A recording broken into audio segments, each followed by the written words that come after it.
Bismillahirrahmanirrahim. Assalamualaikum warahmatullahi wabarakatuh. Selamat pagi anak-anak. Semoga kalian selalu dalam keadaan sehat walafiat. Selamat belajar dari rumah saja. Untuk pembelajaran IPA diawali dengan kompetensi dasar yang pertama, yaitu menghubungkan sistem reproduksi pada manusia dan gangguan pada sistem reproduksi dengan penerapan pola hidup yang menunjang kesehatan reproduksi. Kemudian bab pertama, sistem reproduksi pada manusia. Bab 1 ini terdiri atas 3 subbab, ada pembelahan sel, ada struktur dan fungsi sistem reproduksi pada manusia, dan yang ketiga penyakit pada sistem reproduksi manusia dan upaya pencegahannya. Sekarang bagian A, yaitu pembelahan sel. Mungkin di antara kalian ada yang masih ingat apa itu sel.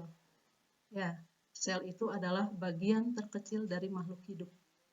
Yang harus kalian ketahui, kita semua, ibu kalian, itu awalnya adalah dari satu sel, yaitu sel telur. Nah, kemudian sel telur itu dibuahi oleh sperma, menjadi sigot. Nah, sigot ini akan mengalami pembelahan, sigot ini akan mengalami reproduksi, sehingga semakin lama jumlahnya semakin bertambah banyak dan bertambah besar. Akhirnya terbentuklah satu individu. Jadi reproduksi sel ini sangat bermanfaat sekali dalam proses pertumbuhan. Ibu ambil contoh lainnya, misalnya kuku. Kuku bila kalian potong, tumbuh lagi. Ini disebabkan karena apa? Ujung kuku itu mengalami pembelahan sel. Nah, kemudian pembelahan sel juga ini dapat bermanfaat untuk perbaikan. Misalkan kalian terluka kena sayatan pisau sehingga bagian kulitnya menjadi rusak. Nah, bagian kulit yang rusak itu nanti akan mengalami satu proses pembelahan, akan mengalami reproduksi sel sehingga tumbuhlah sel yang baru. Maka bekas luka nampak tidak terlihat, kulit kembali lagi seperti semula. Nah, pembelahan sel pun diperlukan dalam proses reproduksi. Nah, manusia sebagai makhluk hidup yang selalu mengalami reproduksi secara generatif atau secara kawin. Ketika perkembangbiakan secara kawin terjadi, maka dibutuhkan sel gamet. Nah, sel gamet ini mengalami pembelahan sel, sehingga jumlahnya semakin bertambah banyak. Dari pembelahan sel masuk ke macam-macam pembelahan sel. Pembelahan sel terbagi menjadi dua. Ada pembelahan mitosis dan ada pembelahan meiosis. Sekarang yang pertama, pembelahan mitosis. Nah, ketika terjadi pembelahan sel secara mitosis, maka terbentuklah dua sel anak yang mempunyai susunan genetik yang sama dengan induknya. Contohnya, bila kulit kalian terluka, maka nanti akan timbul lagi kulit yang sama. Atau misalnya ketika kuku dipotong, maka nanti kuku bertambah panjang, yang bertambah panjang kuku. Ya. Nah, ini karena dalam pembelahan mitosis memiliki susunan genetik yang sama. Kemudian berikutnya, pembelahan mitosis berikutnya yaitu pada pembelahan mitosis, jumlah kromosom sel anak itu akan sama dengan sel induk. Jadi kalau misalnya sel yang mengalami pembelahan ini mempunyai 46 kromosom jumlahnya, maka sel anak pun sama, akan memiliki kromosom berjumlah 46 buah. Kemudian pembelahan mitosis ini terjadi pada pembentukan sel tubuh atau terjadi pada sel somatik pada makhluk hidup bersel banyak. Dan pembelahan mitosis mengalami 4 fase pembelahan. Diawali dengan profase, kemudian metafase, anafase, dan diakhiri dengan telofase. Nah, pembelahan sel yang kedua yaitu pembelahan meiosis. Pada pembelahan meiosis ini dihasilkan 4 sel anak yang sifatnya berbeda dengan sel induk. Kemudian pembelahan meiosis ini biasanya disebut juga pembelahan reduksi. Nah, kenapa pembelahan meiosis dikatakan sebagai pembelahan reduksi? Karena ternyata hasil dari pembelahan meiosis diperoleh sel anak yang memiliki kromosom setengah dari kromosom sel induknya. Jadi kalau sel induk yang membelah jumlah kromosomnya 46 buah, Maka ketika terjadi pembelahan meiosis, sel anak memiliki kromosom yang jumlahnya hanya 23 buah. Nah, pembelahan meiosis terjadi pada waktu pembentukan sel kelamin. Jadi pada laki-laki pembelahan meiosis terjadi pada testes, sedangkan pada organ kelamin perempuan pembelahan meiosis terjadi pada ovarium. Pembelahan meiosis ini berlangsung 2 kali. Ada meiosis 1 dan ada meiosis yang kedua. Hanya setiap tingkatan atau setiap pembelahan tidak jauh berbeda dengan mitosis. Ada 4 fase. Jadi ada profase 1, profase 1, metafase 1, anafase 1, dan telofase 1. Kemudian ada profase 2, metafase 2, anafase 2, dan telofase 2. Nah, sekarang masuk pada fase-fase pembelahan sel.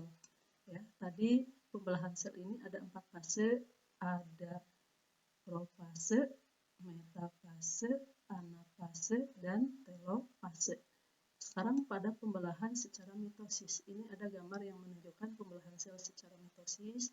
Nah, ini adalah selnya, ini yang putus-putus adalah membran intinya. Nah, ini adalah kromatin. Kromatin itu benang kusut yang ada pada inti sel, tetapi ketika membelah dia akan menebal, memendek. Nah, ini nampak berpasangan, ini yang disebut dengan kromosom. Ini pada fase profase, kromosomnya berkumpul di tengah. Kemudian masuk ke fase metafase. Nah, kromosom ini berada pada bidang pembelahan. Nah, ini adalah benang-benang gelondong, ini adalah sentrosom. Kemudian pada fase anafase, kromosomnya bergerak menuju kutub yang berlawanan. Ini ada yang menuju kutub kanan, ada yang menuju kutub kiri. Bisa saja menuju kutub atas atau menuju kutub bawah. Masuk kepada fase telofase, di sini membran inti sudah nampak, kromosom lihat sudah berkumpul lagi, dia sudah berpasangan. Akhirnya nanti kalau sel ini terbelah menjadi 2 dan masing-masing kromosom sama dengan kromosom induknya. Bukan kromosom, ya, kromosom pada sel induknya. Sekarang pada pembelahan meiosis. Ini gambar pembelahan, fase-fase pembelahan sel pada pembelahan sel secara meiosis. Ada dua proses pembelahan. Ada meiosis 1 dan ini meiosis 2. Pada meiosis 1, pada profase 1 mungkin tidak jauh berbeda dengan mitosis, ya. Di sini kromosom berkumpul. Nah, kromosom berkumpul, kemudian masuk ke metafase 1, kromosomnya berada pada bidang pembelahan, masuk ke anafase 2, masing-masing kromosom bergerak menuju kutub yang berlawanan. Nah, pada telofasenya mulai terbentuk lagi selaput inti, ya. Nanti akan terbelah menjadi 2, maka nampaklah seperti sel induk, ya, ini pada profase 2. Nah, pada metafase 2 sama kromosomnya berada pada bidang pembelahan dan akhirnya anafase 2 masing-masing kromosom bergerak menuju ujung atau kutub yang berlawanan dan akhirnya nanti pada telofase terbentuk lagi membran inti yang baru, masing-masing terbelah menjadi 2 yang akhirnya pada pembelahan meiosis terbentuklah 4 sel anak yang baru yang jumlah kromosomnya setengah dari sel induk. Maaf kalau penjelasan Ibu terlalu cepat, ya. Ini kalau misalnya untuk pembelahan sel ini mungkin Ibu cukupkan sampai di sini dulu. Kalau misalnya ada pertanyaan, silakan nanti pertanyaannya tulis dan sampaikan pada Ibu melalui Classroom, ya. Nah, ini pertanyaan yang akan Ibu berikan, nanti Ibu juga akan sampaikan melalui Classroom juga, ya. Jadi kita lewati saja. Nah, sekarang masuk ke struktur dan fungsi sistem reproduksi pada manusia. Ini ada beberapa hal yang akan Ibu sampaikan atau Ibu jelaskan. Organ reproduksi pada laki-laki, organ reproduksi pada perempuan, spermatogenesis, oogenesis, menstruasi, fertilisasi, dan kehamilan. Hanya untuk pertemuan kali ini, Ibu hanya membahas 1 dan 2 saja. Organ reproduksi pada laki-laki dan pada perempuan. Sekarang yang pertama, organ reproduksi pada laki-laki. Nah, ini gambarnya, ya. Inilah organ reproduksi pada laki-laki. Ini ada 2 bagian, ada bagian luar dan bagian dalam. Nah, bagian luar ini yang nampak berwarna biru, ini yang disebut dengan penis. Nah, Penis ini fungsinya sebagai tempat saluran sperma maupun saluran air urin atau air kencing. Kemudian berikutnya bagian luar lainnya adalah ini skrotum. Skrotum ini semacam kantung yang fungsinya untuk melindungi testis agar testis terjaga suhunya sehingga testis dapat memproduksi sperma dengan baik. Nah, kemudian alat reproduksi bagian dalam. Alat reproduksi bagian dalam terdiri atas testis ini. Testis ini ada dua jumlahnya, sering juga disebut buah pelir atau buah jakar. Nah, testis ini selain memproduksi sperma, testis juga menghasilkan satu hormon namanya hormon testosteron. Nah, testosteron ini fungsinya selain mematangkan sperma, dia juga akan menyebabkan seorang anak, mungkin kalian juga pernah mengalami tiba-tiba suara membesar, kemudian jakun membesar, kemudian tumbuh rambut pada bagian-bagian tertentu. Nah, itu yang disebut dengan masa pubertas. Nah, ini masa pubertas ini menunjukkan kalau kalian sperma sudah matang dan memang karena testosteron sudah diproduksi. Alat reproduksi dalam lainnya adalah saluran sperma. Saluran sperma ini diawali dengan epididymis. Nah, ini epididymis yang menempel langsung pada testis. Epididymis ini digunakan untuk menyimpan sperma sementara, untuk mematangkan sperma. Nanti sperma akan bergerak melalui atau menuju saluran sperma lainnya yang disebut dengan vas deferens. Nah, dari vas deferens, sperma ini akan bergerak melalui uretra, akhirnya keluar dari tubuh seorang laki-laki. Ya. Nah, jadi saluran sperma ada epididymis, ada vas deferens, dan ada saluran uretra. Kemudian ada kelenjar reproduksi. Kelenjar reproduksi ini satu organ yang berperan dalam reproduksi pada laki-laki. Nah, kelenjar reproduksi itu terdiri dari ini bagian yang nampak seperti kacang. Ini yang disebut dengan kelenjar Koper. Kelenjar Koper ini menghasilkan lendir, juga menghasilkan cairan yang bersifat basah. Nah, dengan cairan basah inilah maka bila terdapat urin yang sifatnya asam, ini tidak akan merusak sperma ketika sperma ini melalui uretra. Karena apa? Cairan yang berbasa ini akan menetralkan urin yang bersifat asam, sehingga sperma tidak akan rusak ketika melalui saluran uretra yang memang sama-sama dilalui oleh urin. Kemudian kelenjar berikutnya ada kelenjar prostat, ini yang lebar. Kelenjar prostat ini menghasilkan suatu cairan dan suatu zat yang bersifat antibiotik. Akhirnya, artinya antibiotik di sini dapat membunuh kuman atau membunuh bakteri yang ada di sekitar saluran reproduksi.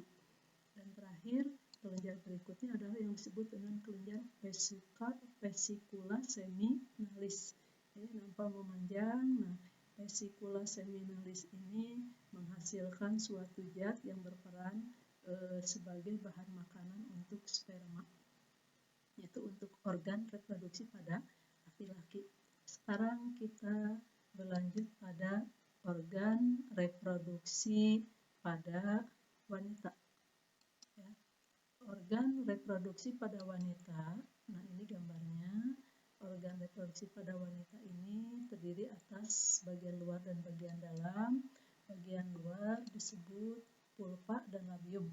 Ya, bukan disebut alat reproduksi bagian luar ini terdiri dari pulpa dan labium.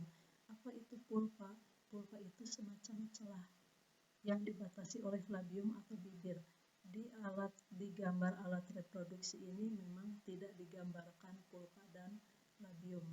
Kemudian alat reproduksi bagian dalam. Nah, ini semua menunjukkan alat reproduksi bagian dalam. Alat reproduksi bagian dalam ini terdiri dari ini yang bulat. Ini adalah ovarium atau disebut juga kantung telur atau disebut juga kandung telur. Nah, disinilah sel telur atau ovum diproduksi. Nah, ketika sel telur itu sudah matang, maka dia akan keluar. Ya, akan keluar dari ovarium. Nah, bergerak menuju saluran sel telur. Ya. Nah, ini saluran sel telur.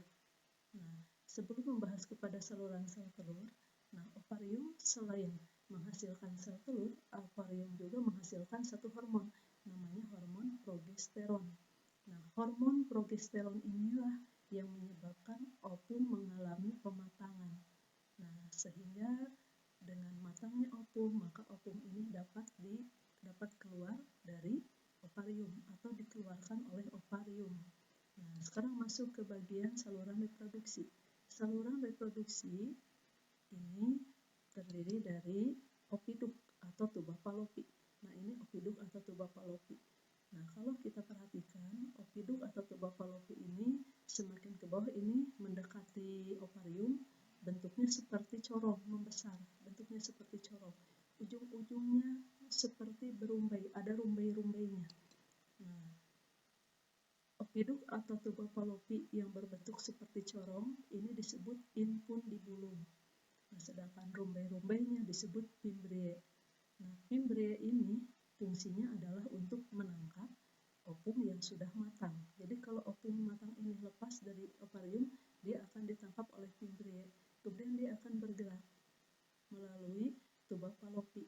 Nah, ini ingat, sel telur ini tidak memiliki alat gerak, berbeda dengan sperma memiliki ekor.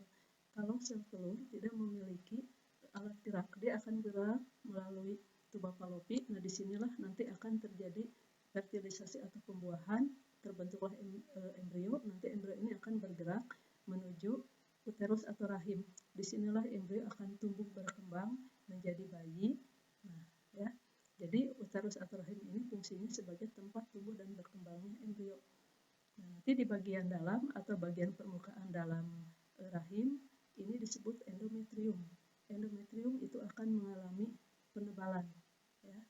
Nah, penebalan nanti endometrium yang menebal digunakan sebagai tempat menempelnya embrio sehingga embrio bisa tumbuh dan berkembang.